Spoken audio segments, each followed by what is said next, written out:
Bueno, y hoy tenemos el privilegio de tener al doctor Carlos Bravo. Él es el fundador de Viña Sicilia y estamos a punto de entrar a una conferencia que él hoy nos va a dictar, en el que vamos a ampliar acerca del tema, de ese éxito que tuvimos acerca de esta medalla de oro que ganamos. Doctor, cuéntenos un poco acerca de este éxito. Bueno, por primera vez en la historia de este país, un vino colombiano gana una medalla de oro en un certamen internacional de vinos de esta índole. Para nosotros es gran motivo de orgullo y la idea de hoy es presentar nuestro vino Bianco Cosecha 2013, con la cual obtuvimos este premio, y hacer una corta historia acerca de lo que ha sido la historia de nuestra viña. Doctor, tuvo que haber un trabajo previo para poder ganar este éxito. Cuéntenos un poco acerca de todo lo que tuvieron que trabajar. Bueno, indudablemente esta medalla no es algo casual, lo vamos a ver durante la conferencia. Es una medalla que ha representado un trabajo metódico y serio, y más que serio, científico, en donde desde un principio se analizaron todas las variantes, si es que existía la posibilidad para que en el suelo antioqueño se pudiera fundar un viñedo de esta categoría. ¿Cómo es Viña Sicilia única en Antioquia? ¿Por qué? Es el único viñedo que existe en Antioquia. Viña Sicilia es el primer y único viñedo que existe en el departamento. Cuando nos referimos al único, nos referimos a que es el único que tiene variedades de uva vitis vinífera, es decir, uvas que pueden producir vinos. Bueno, doctor, felicitaciones, y yo quiero que nos dé por favor un adelanto acerca de la conferencia que vamos a ver todos. Bueno, vamos a remembrar desde casi la época de la prehistoria del vino hasta nuestros días y contar muchas anécdotas y verdades que existen en nuestro país, y para explicar por qué en realidad sí es posible cultivar la vida aquí en Éxito y por qué sí podemos producir vinos de calidad internacional. Por último, en el canal hablamos acerca de éxito, del verdadero éxito. La sociedad nos vende el éxito como muchas cosas materiales. ¿Cómo definiría usted el éxito, doctor?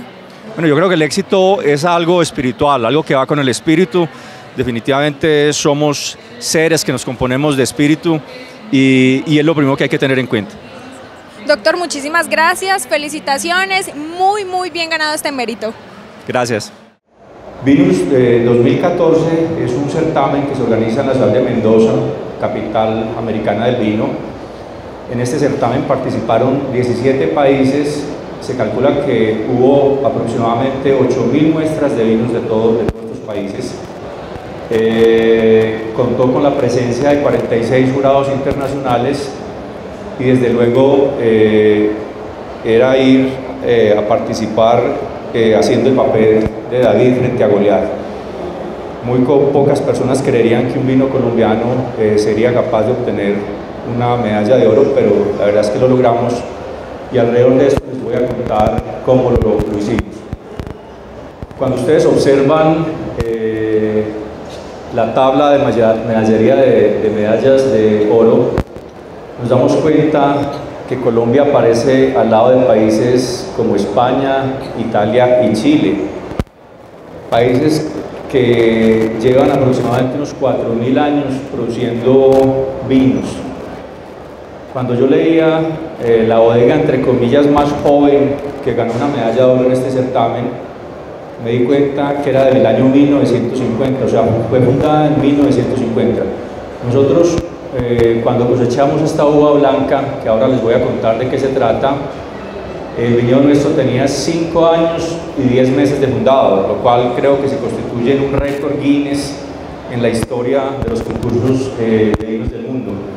Bueno, comúnmente escucho en los círculos enológicos, entre los sommeliers, y es una expresión que me parece desdeñosa, porque hoy en día la verdad es que se están teniendo muy presente una nueva terminología, que son los vinos emergentes o los vinos de la nueva latitud, que provienen de países que no tenían nada que ver con la viticultura y que están produciendo vinos de calidad excepcional. El caso de Tailandia, Brasil, México, porque son productos que vienen primero de una uva que se llama la uva Isabela, que todas la conocen, que es una uva pequeña, negrita, una uva de carácter muy ácido, en realidad no es una uva vitis vinifera, es decir, una uva de la cual se puedan producir vinos. Sería impensable ni siquiera en países como Francia pretender fabricar un vino de una uva como la uva Isabela. En otros casos, estos vinos se fabrican de uva de mesa y son vinos que son chaptalizados, es decir, les agregan azúcar a los mostos para poder aumentar el nivel alcohólico de los mismos. Desde hace muchos años en el mundo surgieron las llamadas franjas vitícolas. Estas franjas que están comprendidas entre los paralelos 30 y 50 en ambos hemisferios, hay unos países que supuestamente tienen las mejores condiciones para producir uva de excelente calidad y por ende buenos vinos.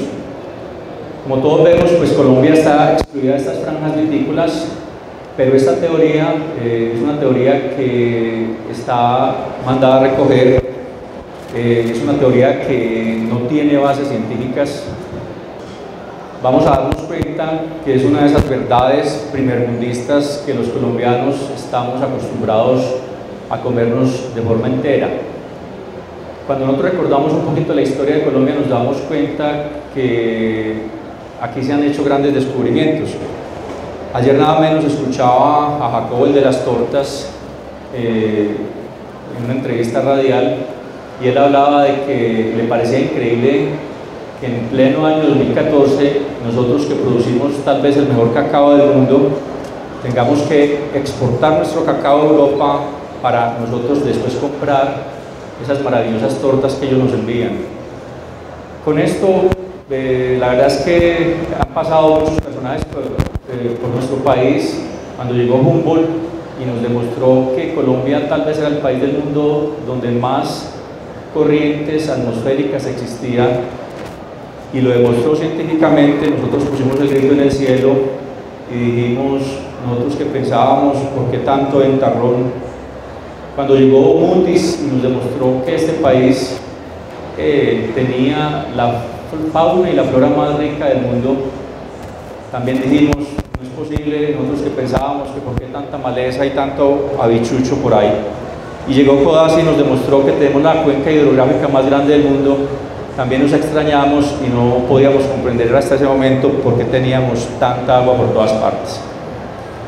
Cuando yo me encontraba en la universidad en Europa, me pareció muy particular la anécdota de mis compañeros cuando me preguntaban si en Colombia conocíamos las papas,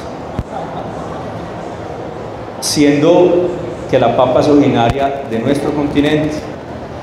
Pero bueno, lo que se trata de demostrar es que es una de esas tantas verdades que los primermundistas nos han inculcado y que nosotros hemos creído ciegamente.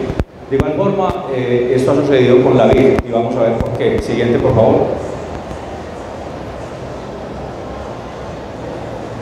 Si nosotros leemos la historia del vino, nos damos cuenta que el vino apareció en la región del Cáucaso.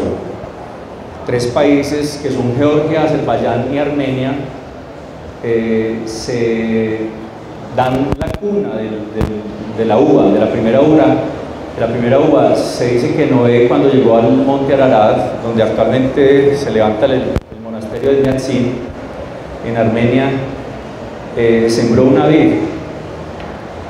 En esa época, pues, los europeos ni siquiera soñaban con el vino. Fue necesario que la uva se expandiera a China, aproximadamente unos 5.000 años antes de Jesucristo, y después a la Mesopotamia, y llegar algunos 2.000 años después a Europa. Esto es importante tenerlo presente porque la vid siempre ha tenido una tendencia expansionista, o sea, no es cierto pues que la uva haya nacido en Europa y que Europa siempre ha sido el continente de los vinos. Siguiente, por favor. Si nos remontamos un poquito a la prehistoria de la vid, entonces nos vamos a dar cuenta que hace unos 300 millones de años el mundo era un solo continente. En este continente se encontraban las primeras vides y curiosamente el 70% de estas vides que se encontraban estaban en la parte americana. Más adelante pues obviamente vino la división de los continentes y cada tipo de vid se comenzó a diferenciar y adaptarse a sus nuevas condiciones. Hay que tener presente una cosa, y es que la vid es una planta que, como todas las plantas, utiliza la energía lumínica del sol para transformarla en azúcares y en otras sustancias. No es cierto que la vid necesite de nieve para producir buenos frutos. Eso es una idea que yo no sé en qué momento nació, pero que científicamente no tiene ningún valor.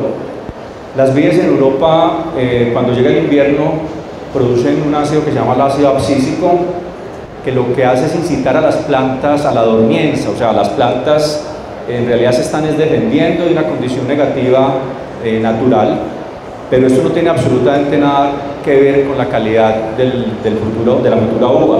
La planta simplemente frena su metabolismo y de esta forma se cura frente a esa adversidad climática. Los europeos no tienen la ventaja que tenemos nosotros, que tenemos sol todo el año, y esto a la larga se va a convertir en una gran ventaja. Y la vid también es una planta que posee un gran poder para rebelarse contra las leyes genéticas. Si uno siembra una semilla de uva, va a obtener una planta completamente distinta a las plantas madres. Siguiente, por favor.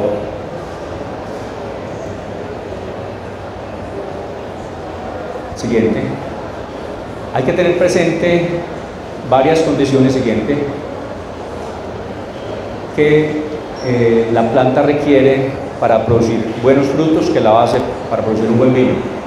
Entonces, cuando nosotros comenzamos este trabajo, simplemente lo que hicimos fue tener en cuenta los parámetros, las bases que necesita la planta para crecer adecuadamente, y llegamos a la siguiente conclusión. La vid es una planta que necesita mucha luz. Para nadie es un secreto que los vinos más potentes del mundo, las mejores uvas del mundo, vienen de los países donde más luminosidad hay. A mí en realidad no me parece sorpresa, no es sorprendente que países como Colombia pueda producir un gran vino. A mí me parece sorprendente como países como Alemania, en donde hay sol intenso 15 días al año, puedan llegar a producir un vino como el Riesling o el Gewürztraminer. Eso me parece increíble. A la vid no le gusta el agua. Las plantas, cuando están maduras, requieren muy poca agua, porque el agua diluye los azúcares y la verdad es que el fruto se nos estropea. Las amplitudes térmicas hacen que la planta que ha cosechado esos aromas durante el día se preserven durante la noche. Las diferencias de temperatura entre la noche y el día son muy importantes, y generalmente mientras más amplia sea esos grados térmicos, pues indudablemente podemos pretender cosechar una uva de más calidad. Y a la vid le gustan suelos que drenen bien, suelos que cuando llueva no se encharquen. Se dice, y está universalmente aceptado, que los suelos calizos, que los suelos arenosos son los suelos más aptos para cultivar la uva. Y volvemos a lo mismo, o sea, definitivamente no es cierto que la uva necesite nieve para producir buenos frutos. Eso es una gran mentira, eso no tiene absolutamente nada de científico, y la planta indudablemente requiere periodos de descanso, pero eso no tiene nada que ver con la nieve. Siguiente, por favor. Otra anécdota importante que hay que tener presente en la historia de la viticultura mundial es que por allá en el siglo XIX apareció un insecto hemíptero llamado la filoxera, que lo que hacía era comerse las raíces de las plantas. Esta filoxera es de origen americano y acabó prácticamente con todos los viñedos en Europa. En países como Francia tardaron 30 años en reconstruir sus viñedos gracias a la filoxera. Pero entonces, ¿qué ocurrió? Se descubrió que estas vides de origen americano, que entre otras cosas les cuento, hay vides de origen colombiano, que parece increíble, son resistentes o eran resistentes al insecto. Entonces, a partir de ese momento, la viticultura en el mundo, o sea, cambia radicalmente. Se comienza a trabajar con un patrón que tiene origen americano, Y sobre este patrón, entonces, que es resistente a la filoxera, se injertan las variedades de origen europeo.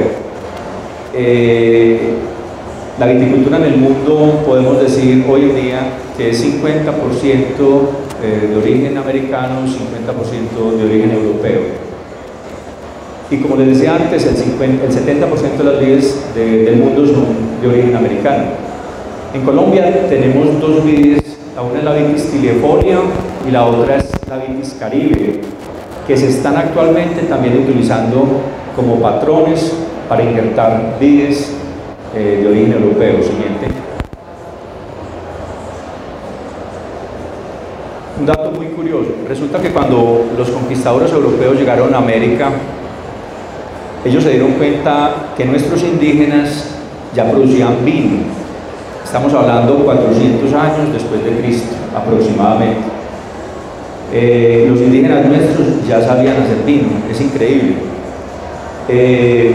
Indudablemente era un vino que se producía con las vides de origen colombiano. En la época de la primera colonia se plantó el primer viñedo en el continente americano, que curiosamente no fue plantado ni en Chile, ni en Argentina, ni en Estados Unidos, sino fue en una zona del Urabá chocuano llamado el Tanela, en donde dicen los cronistas de esa época ya se producía un buen vino. ¿Qué ocurrió? Ellos notaron que las vides en nuestro continente se desarrollaban bastante rápido y se podían llegar a cosechar hasta 3 cosechas por año. Esta noticia le llegó al rey de ese entonces, Felipe II, que inmediatamente se dio cuenta que no era una ventaja comercial para España. En ese momento Felipe II dictó una bula en donde decía que todos los viñedos que existían en ese momento en el suelo colombiano se debían abolir.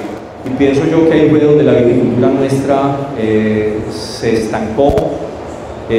Más adelante, a comienzos del siglo XX, se hicieron algunos experimentos en Santander, incluso aquí en el departamento de Antioquia, en Sogamoso y Tolima, con uva vitis laurusca, o sea, la uva Isabela, y esta es la uva que nosotros hemos conocido durante el siglo XX, que conocemos durante el siglo XX, y que siempre ha sido de donde se han hecho los, entre comillas, vinos colombianos. Siguiente. Bueno, después de todos estos planteamientos, la verdad es que con asesoría de expertos europeos nos dimos a la tarea de buscar en Antioquia, si es que existía, una tierra apta para cultivar la vid con éxito, y después de andar mucho, de tomar muestras de suelos, de medir amplitudes térmicas, humedades relativas, en fin, llegamos a una zona del occidente antioqueño llamado Olaya, que es un pequeño municipio que queda después del puente de Occidente, en donde realmente descubrimos que es una tierra privilegiada para el cultivo de la vid. Siguiente. Olaya es tal vez una de las zonas más luminosas que tiene Colombia. Siguiente. Por periodo aproximadamente son 2.200 horas de sol. Los periodos son intensos, hay épocas en donde pasan 100 días y no cae una sola gota de agua, una humedad relativa extremadamente baja, las amplitudes térmicas son muy amplias y hay un fenómeno microclimático que ahora se los voy a contar. ¿Qué pasa? En Olaya, gracias a la temperatura, a la luminosidad que existe, las temperaturas fácilmente en los veranos pueden subir a 40, 42 grados, y en las noches, gracias al páramo del Mira, que es la reserva natural más grande que tiene el departamento de Antioquia, nos sopla todos esos fríos y es muy normal encontrar a las 6, 7 de la mañana el viñedo inundado de neblina. Esto indudablemente induce a la mejor maduración de la uva. Y los suelos, pues son suelos franco-arenosos en su totalidad. Siguiente. Bueno, la historia de la viña es una historia muy corta y es una historia muy dura. Mucha gente piensa que el viñedo se heredó o que por pura casualidad se sembró una mata de uva y la mata comenzó a marchar de forma adecuada, pero eso no es cierto. Nosotros, digo yo, tuvimos que comenzar de menos cero. Primero, a tumbar un gran monte que existía a orillas del Cauca. Segundo, a comenzar a montar unos terrenos, a dotarlos de agua, de luz, para poder comenzar a trabajar con la vid. Y sobre todo en una zona donde la cultura agronómica no existe. La verdad es que en esa zona del occidente antioqueño nadie cultiva nada. Siguiente. Otro hecho importante: existen más de 5.000 variedades de uvas de vino. Los países, por tradición, de tradición vitícola, ya saben qué variedades de uva son las más aptas para sus territorios. En una zona de estas, pues, era difícil escoger entre esas 5.000 variedades, y con ayuda de expertos europeos elegimos unas 300 variedades de uva, de las cuales finalmente nos inclinamos por 100 en un viñedo experimental al cual se le hizo un seguimiento para finalmente escoger las variedades con las cuales íbamos a trabajar. Como ustedes ven en la diapositiva, pues había variedades que no tienen nada que ver la una con la otra. Por ejemplo, el Syrah, que es una variedad de climas muy arduos, mientras que la Pinot Noir o el Riesling requieren climas mucho más moderados. De todas maneras, se trataba de una investigación y de una elección, y era necesario escoger las variedades con las cuales íbamos a trabajar más adelante. Siguiente.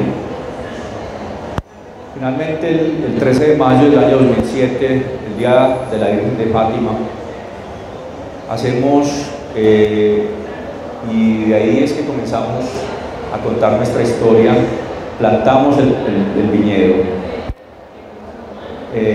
Las plantas, pues, se comenzaron a adaptar bastante bien. Las plantas las trajimos de Italia, tuvieron que viajar a condiciones muy especiales de temperatura, viajaron a 4 grados, y el proceso para traer las plantas a Colombia fue bastante complicado. Siguiente. Curiosamente, 14 meses después estábamos preparando nuestra primera vendimia. Cuando uno siembra una planta en Europa, la planta se demora aproximadamente 4 años en comenzar a producir. Nosotros a los 14 meses teníamos ya nuestras primeras uvas, pero la verdad es que no fueron uvas muy buenas, y yo siempre digo que me siento orgulloso de que nuestras 2 primeras vendimias fueran un rotundo fracaso. No me da pena decirlo. No tuvimos, los grados mínimos que se necesitan para producir un vino de calidad, que son 20 grados Brix. Tuvimos un tropiezo grande con una hormiga que finalmente, después de un estudio entomológico, se demostró que se llamaba la hormiga bruja, porque es una hormiga que ataca en las noches y nadie la veía. Esta hormiga, pues, literalmente arrasó con el viñedo. Y después de esa experiencia siguiente, la verdad, estábamos casi por tirar la toalla, que definitivamente la teoría de las franjas vitícolas era cierta, de que Colombia en realidad no podía producir el vino que nosotros siempre habíamos soñado. Tuvimos que hacer un replanteamiento importante de todas las operaciones culturales que hasta ese momento habíamos hecho, revisar nuestros métodos de poda, los métodos de abono, los métodos de conducción del viñedo, en fin, sin número de variantes, y ser capaces de seguir creyendo cuando alrededor nadie creía, cuando solamente escuchábamos críticas, en su mayoría críticas muy destructivas, pero afortunadamente fuimos capaces de sobreponernos a este impasse. Siguiente. le dimos un vuelco total al viñedo, cambiamos absolutamente la metodología de trabajo, mejoramos las podas, determinamos las fases lunares ideales para cosechar y para podar la uva, y fue así como llegamos a la tercera vendimia. Siguiente. Antes de eso, pues indudablemente tuvimos que crear una infraestructura mínima para procesar la uva. Siguiente. Llegamos a la tercera vendimia, que fue el 9 de septiembre del año 2009. Esta vendimia, pues, para mí es la vendimia que hasta el momento es la de más alta recordación, porque fue la primera vendimia que se embotelló, fue la primera vendimia que nos dio una calidad mínima para ser embotellada. Anécdotas muchísimas. Curiosamente, el día de la vendimia nos vino a llegar la máquina despalilladora que usted la ve en la diapositiva de la derecha. Esta máquina que venía de Texas, pues la tuvimos que prácticamente improvisar sobre los ladrillos que ustedes ven en la diapositiva. Se hizo por primera vez una selección de racimos muy improvisada, pero se trataba simplemente de un paso más que teníamos que dar. Siguiente. Esta primera cosecha embotellada nos arrojó las primeras gratas sorpresas. Yo recuerdo que a esa vendimia asistió Juan Felipe Quintero, que es quien escribe las notas de vinos del colombiano, y Juan Felipe me pidió a modo de amigo que le obsequiara, cuando la vendimia estuviera embotellada, una botella. Desde luego yo se la entregué, pero no había ninguna aspiración real detrás de todo esto. Él, ni corto ni perezoso, invitó a varios catadores de vinos. Entre ellos había un norteamericano, David Cohen, y el vino obviamente se cató en el Inter a mis espaldas, a ciegas, que era una de las condiciones básicas, porque siempre sabíamos que si el vino se iba a catar con la etiqueta expuesta, de entrada, por los prejuicios que tenemos, no iba a ser aceptado. El vino sorprendió a los 4 catadores. La gran mayoría pensaban que se trataba de un vino mediterráneo. El puntaje que le dieron ellos fue un puntaje excelente, y la sorpresa vino cuando Juan Felipe les destapa la etiqueta y les muestra que se trataba de un vino hecho en Antioquia, hecho en Olaya.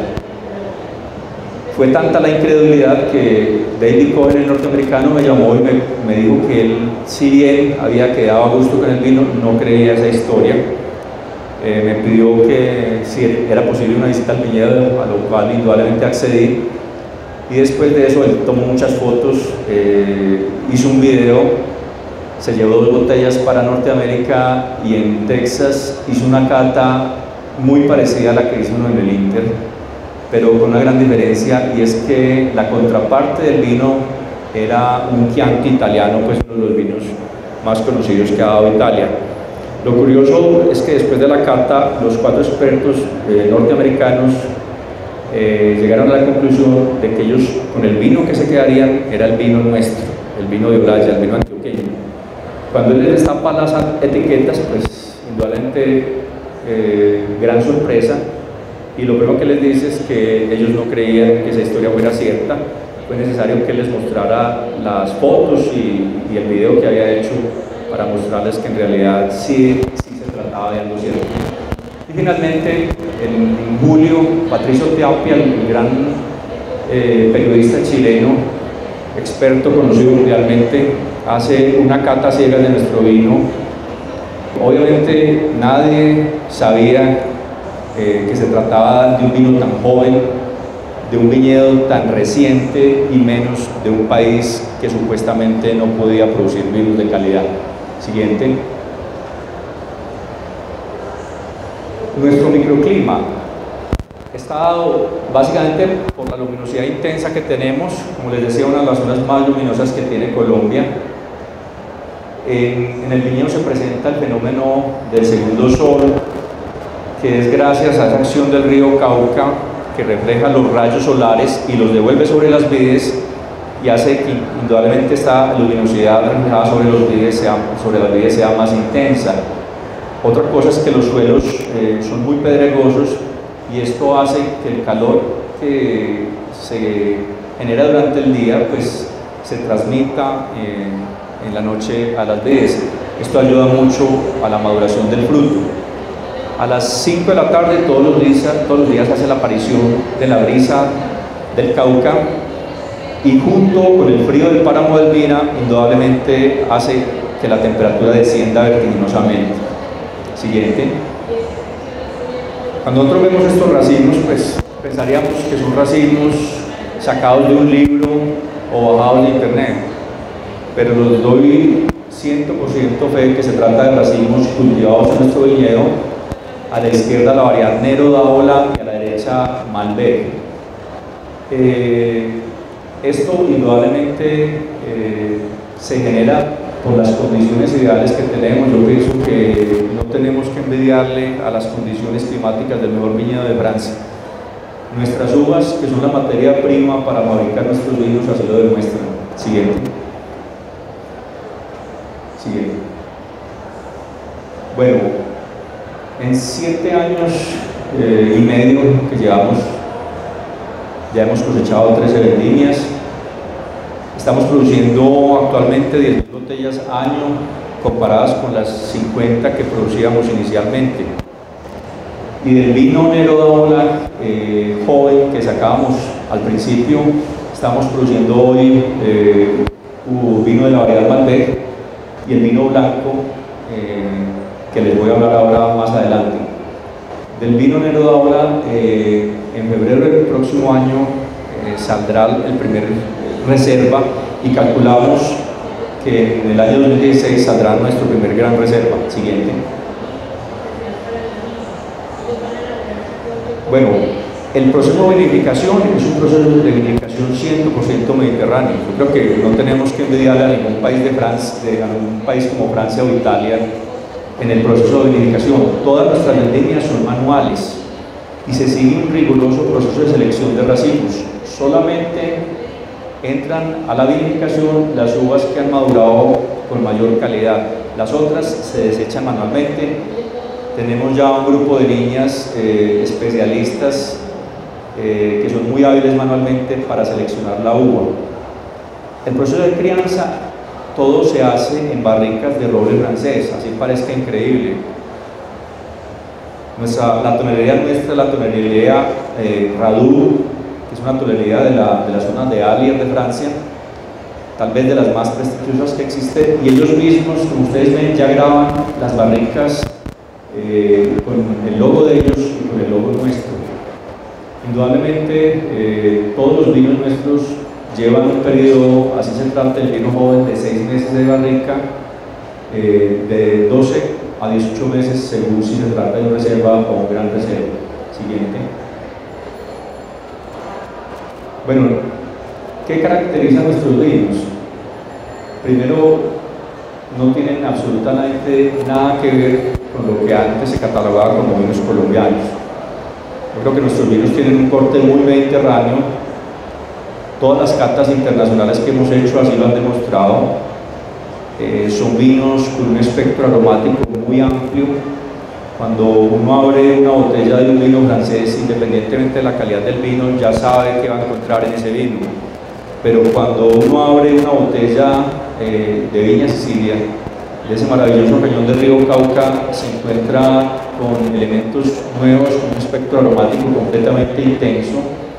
Son vinos muy potentes, o sea, nuestros vinos fácilmente superan los 14 grados de alcohol, que entre otras cosas se pensaba que era imposible en Colombia. Los textos sagrados de la viticultura mundial dicen que es imposible que países como Colombia produzcan uvas con al menos 20 grados Brix. El grado Brix es el elemento que le da el alcohol al vino. Las experiencias anteriores en el Valle y en otros departamentos pues indicaban que la uva no superaba los 8 o 9 grados Brix. El problema que tenemos nosotros es que a veces nos pasamos de 30, o sea, estamos creo que en el otro extremo. Siguiente.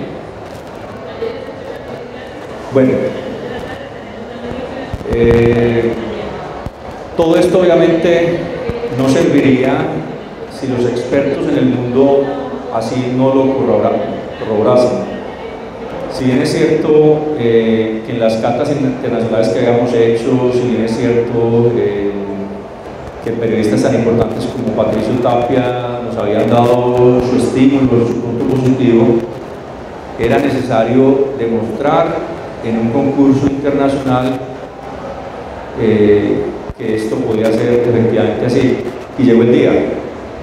El 19 de agosto de este año recibimos la noticia que nuestro vino Bianco cosecha 2003 recibió la primera medalla de oro que un vino colombiano se gana en un certamen internacional. A mí me pareció curioso que esto causó más impacto en el extranjero que en nuestro propio país.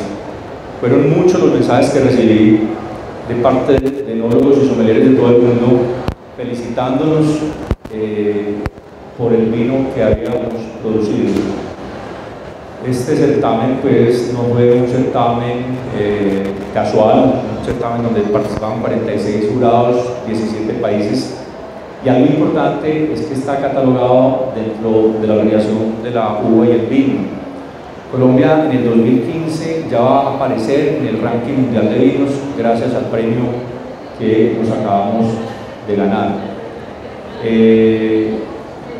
Yo creo que este premio no es casual, es el fruto de un trabajo metódico, de un trabajo científico, de ser capaces de superar muchos tropiezos que tuvimos, y espero no va a ser el primero. Estoy convencido que este es el inicio de una serie de reconocimientos internacionales que habrán de llegar. Siguiente. Este es nuestro vino Bianco, que es un ensamblaje de dos uvas italianas llamadas el Grillo y el Catarrato, provenientes de la isla italiana de Sicilia.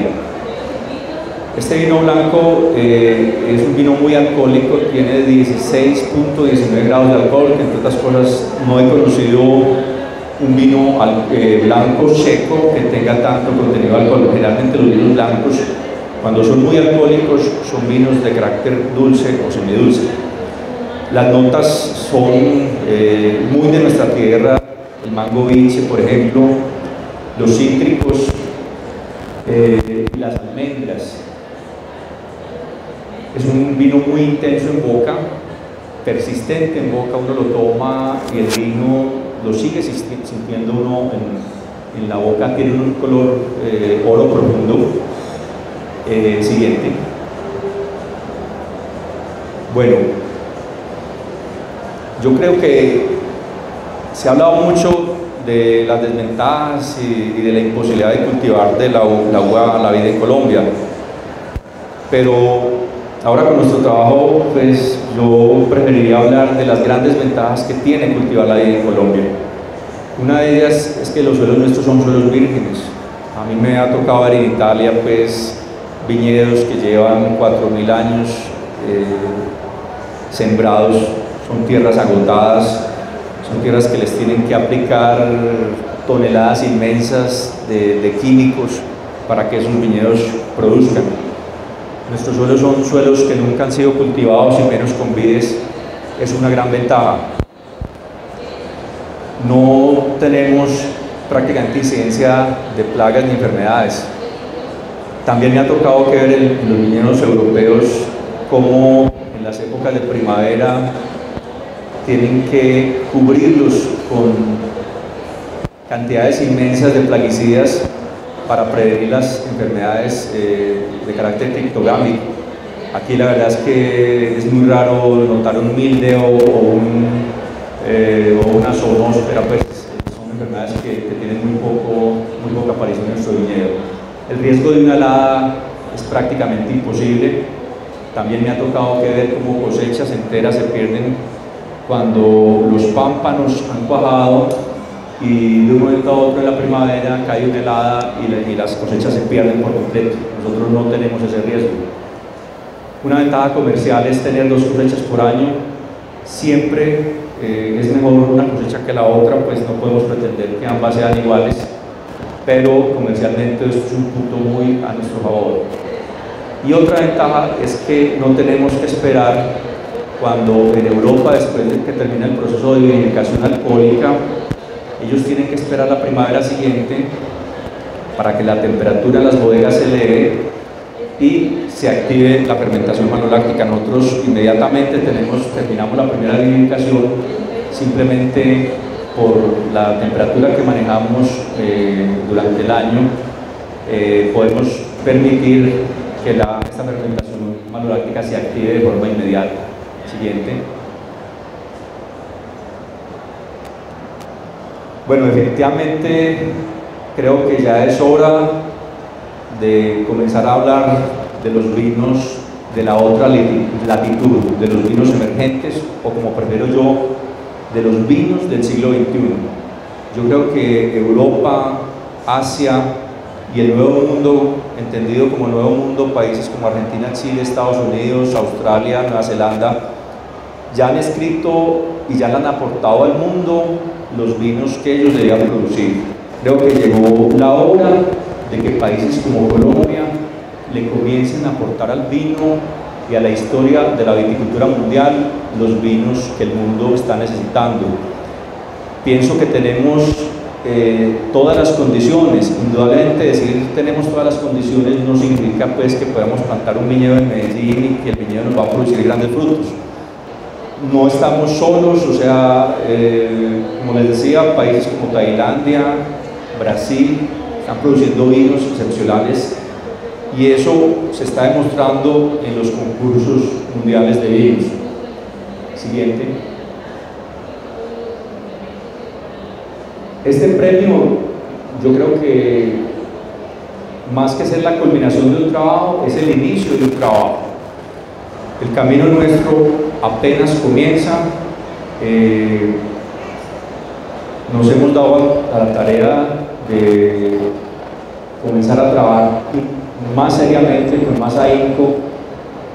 Estamos construyendo una bodega actualmente que es para 200.000 botellas, que no va a tener nada que envidiarle a ninguna bodega de ningún sitio del mundo. Esta bodega igualmente va a tener acceso al público y esto va a permitir indudablemente que la calidad enológica de nuestros caldos mejore muchísimo. Siguiente. Uno de nuestros vinos que está de próxima aparición va a ser el Malbec Rosé, que va a ser un vino que desde ya se los digo va a sorprender mucho también. Es un vino que indudablemente en nada se parece a los Malbec Rosé de Mendoza, porque es que nosotros no podemos pretender producir un vino mendocino, tenemos que producir un vino con identidad propia, con personalidad propia, un vino que sea representativo a lo que es nuestra tierra. Siguiente. Yo creo que definitivamente contamos con una tierra privilegiada, las condiciones que tenemos son excepcionales y pienso que al mundo le vamos a aportar muchos otros vinos que van indudablemente atados con la ilusión y los sueños. Siguiente. Hace algunos 2 años un periodista me preguntaba que para mí qué representaba Viña Sicilia y yo le contestaba que definitivamente es la representación de una tierra virgen, una tierra pulcra que nunca ha sido cultivada y que va a marcar, querámoslo o no, una pauta histórica de la cual se pueden esperar grandes cosas. Siguiente.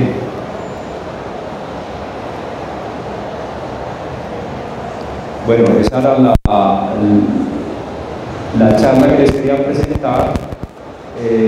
Finalmente, pues, presentarles nuestro hotel boutique, un sitio muy bonito que queda emplazado dentro del viñedo y que igualmente puede ser visitado cualquier día de la semana. Muchas gracias.